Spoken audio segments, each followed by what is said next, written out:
Welcome everyone. Today I'm going to show you how you can replace your wheel on a motorized bicycle. You want to upgrade your wheel, you got a damaged wheel, whatever. One of the most important things I think in making a motorized bicycle safe is having wheels that are up for the duty of the job.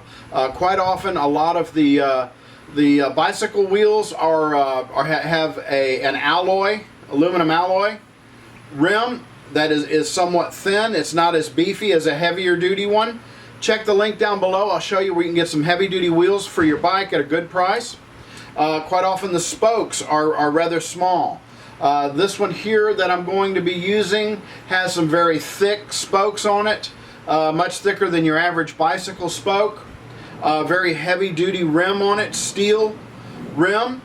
I'm going to show you what you need to do from beginning to end to get everything set up. First thing you're going to want to do is put your wheel on some sort of setup. You can even put it on a bike upside down. Okay, so what I'll do is I'll mount it on a pair of forks. Like I said, you can take a bicycle and have it turned upside down.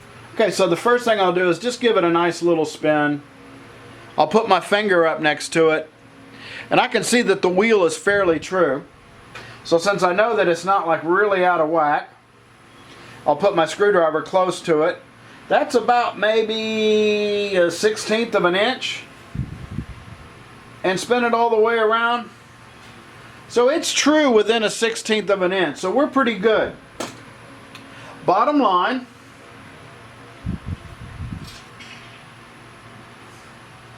let's turn the wheel here. If the wheel is more or less true, and then let's say between here and here it's kicked out to this side here. If the wheel is kicked out to this side here in one area, that means the spokes on the opposite side need to be tightened up. So these two spokes here are on the opposite side. So let's say if between this area here and here it's kicked out, meaning here I have a gap, and then getting for these two spokes here, it starts rubbing and hitting. So it's kicked out this way here. That means where these two spokes here on the opposite side are, I need to tighten them up. Because if I tighten them up on the other side, that'll bend, that'll push the rim out, suck it in, push it away from me there, and I would need to tighten it up. They sell tools that you can get online. Check the link down below. I'll show you where you can buy a spoke adjuster tool, or a good adjustable wrench will do it just fine. You just want to make sure that you get it good and tight on the spoke nipple itself. Wiggle it back and forth as you get turn the adjuster on your crescent wrench to give it a good bite, and turn it about maybe a half a turn and spin it again. If you want, you can use some tape and mark the area where it's kicked out or kicked away, and that way you know where it is. So you don't need a fancy smancy truing stand or anything like that. You can, like I said, you can just put it on a bike upside down and the like. Make sure that your wheel is held firmly in your forks or whatever you're using to hold it. Get you even a piece of wood would be fine. Like I said, I'll use a flat blade screwdriver or whatever. Spin it first, get an idea how far it's out of whack. Then get your screwdriver in real close to it. And if you're within a 1/16 of an inch, you're in good shape. Now it rubbed here just a little bit. It rubbed here. So what I would do is tighten these two spokes up.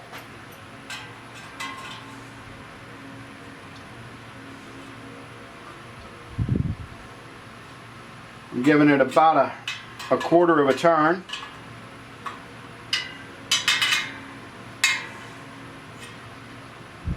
And that should that is plenty good. What little bit of play you got there for me is absolutely fine. Okay, I'll use a bucket to help me assemble my wheel here. One thing you want to do with your wheel, you want to go ahead and rub your fingers over all of the spoke nipples and make sure that there are no burrs, that there are no sharp pieces of metal on the inside of the rim. You might need to take some sandpaper. Basically what they'll do is they take one piece of metal and then they bend it around and they weld it together and then they grind it together. So you want to check where the weld is, that you don't have any trash there. You can either use some duct tape, a couple of rounds of electrical tape, or a rubber rim strip. The rim strip has a hole in it, and you want to match that up where the valve is going to be, and stretch it on your tire.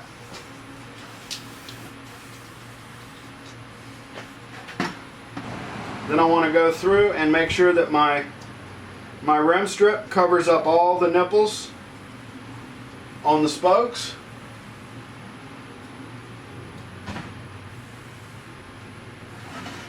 And that my hole is lined up where the valve will go through.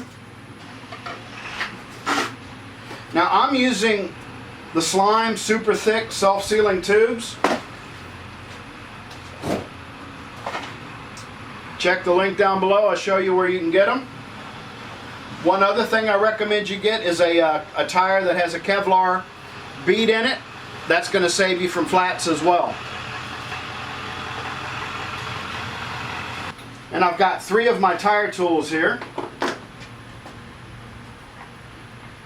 Quite often for installation you don't need them. Now what I'm going to do is the bottom side of the tire, I want to feed that all the way around the tire first. So I'm going to slowly work just the bottom side on, get it over the edge of the tire.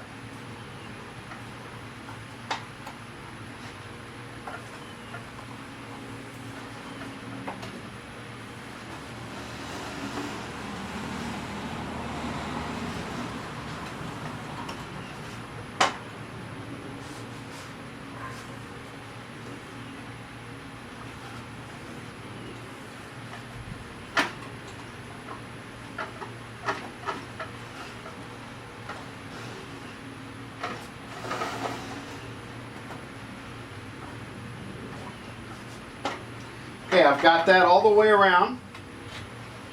I want to check and make sure that I haven't disturbed my rim strip, which I have in some areas. I seem to be good to go. Yep, we're in good shape. Now these super thick slime tubes, they are as advertised. They are very thick. They're somewhat of a pain to get to go inside and get put on right. You just take your time. Okay, so I'm going to get the valve stem to go through the tire, go through the rim.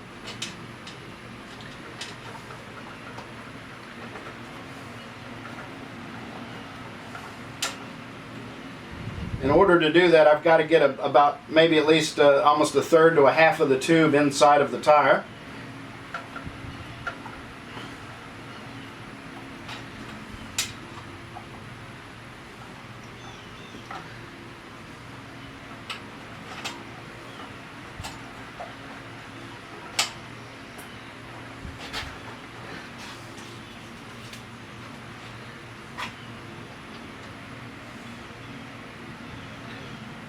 I put the valve cap on it to hold it in place. Now let's go ahead and work our way around the tire.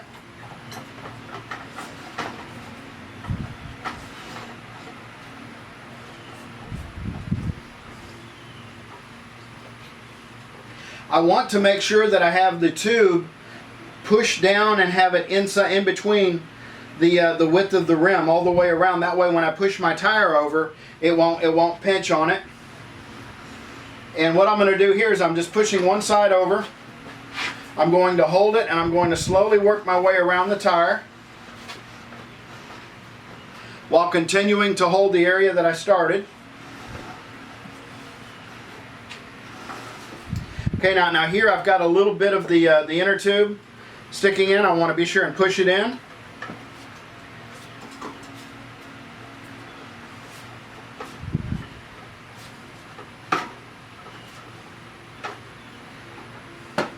And here I was able to get it to go all the way around by hand.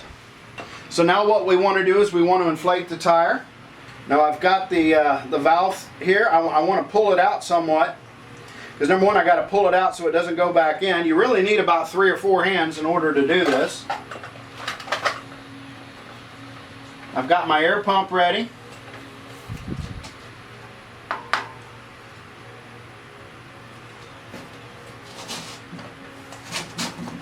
And what I'm going to do is push in here to keep the valve stem out as much as I can get to it.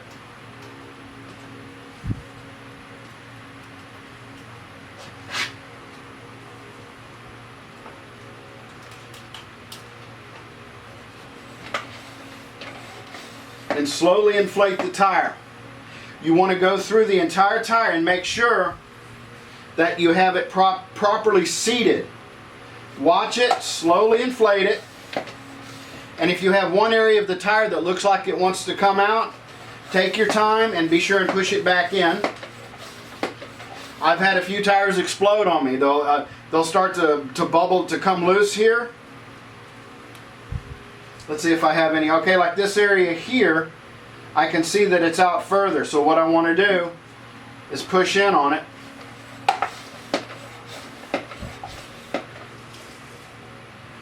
Check both sides of the tire. Like I said, take your time, make sure it's seated all the way around the rim.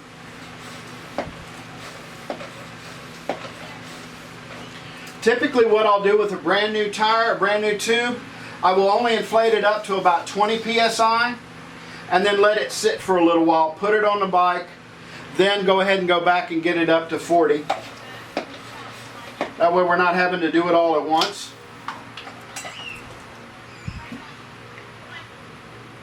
So everything looks good. The only thing I've got to do now is I want to grease my bearings. Okay, I'm going to remove the axle nut so you can see what we're looking at. So I don't strip it, I'm going to put a the cone wrench on the cone behind it and loosen up the big nut. Quite often you can get away with just loosening up the larger nut, and the cone nut will follow it. Let's go ahead and go to the other side.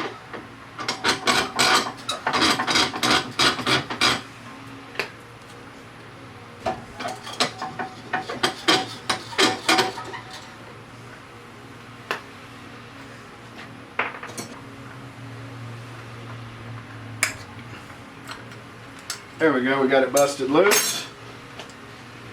Holding the axle on the other side. Okay, I've got the locking nut loosened away from the cone nut. Let's go ahead and open up the cone nut. I'm using a heavy duty high temp automotive grease.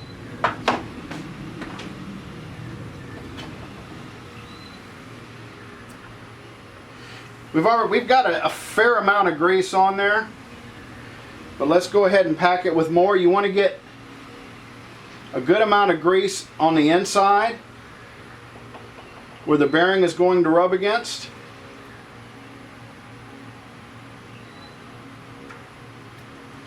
Push it in, then get you a fair amount of grease on the race that seats on the inside of the bearing.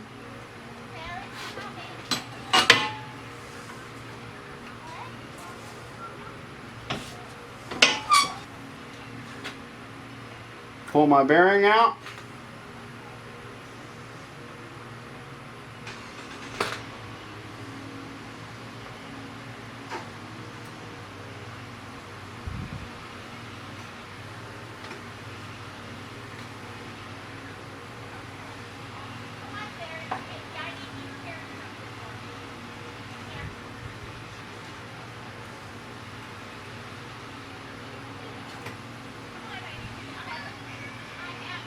Okay, we've got a lot of grease inside of the bearing.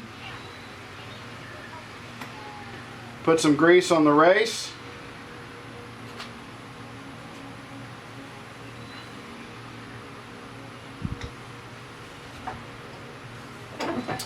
You want to make sure when you put everything back in that you have the axle centered.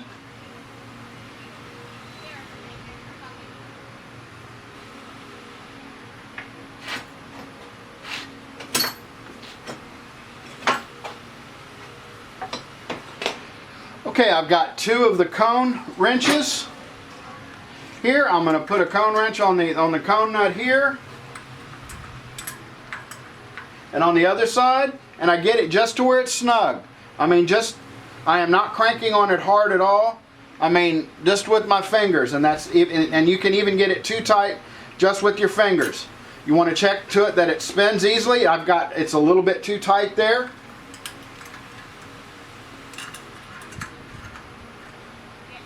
I'm going to back it up a little bit.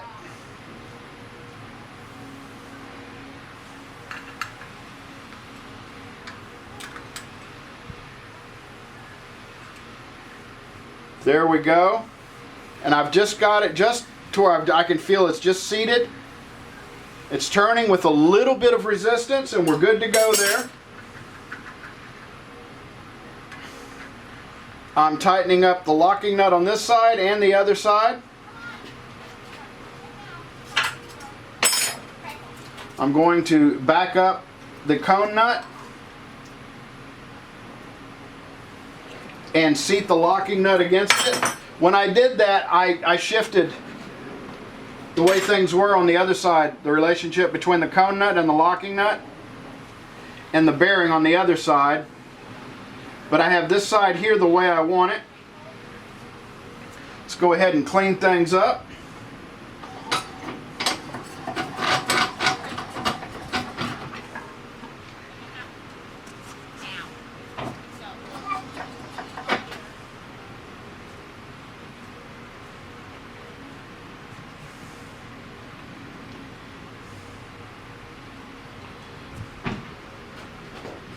I'm going to check for play. There's no wobble in it. We're good to go there. Hold my cone nut in place. The main thing, I don't want to change the position of the cone nut with relation to the axle. Check. Spins freely.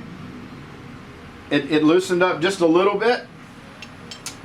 So what I'm going to do is back up the nut on the other side and give my cone nut just a little bit of tighten. Yeah, let's see, I got a little bit more that I can go.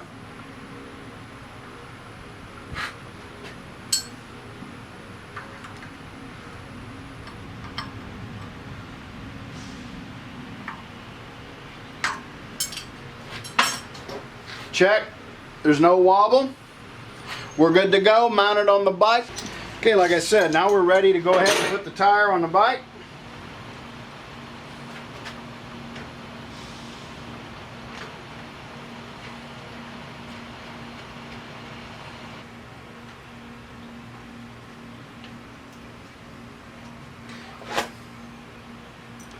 Okay, you want to make sure that you have your axle tightened up evenly on both sides. Give it a spin. As well, make sure that you have an even amount of space between each of the forks. That way your wheel's not cocked one way or the other. Give it a spin. You're ready to go. I hope you like the video. If you like it, give me a thumbs up. Click the link down below there if you'd like to purchase any of the components, any of the upgraded parts. Click subscribe. Thanks for watching. Take care.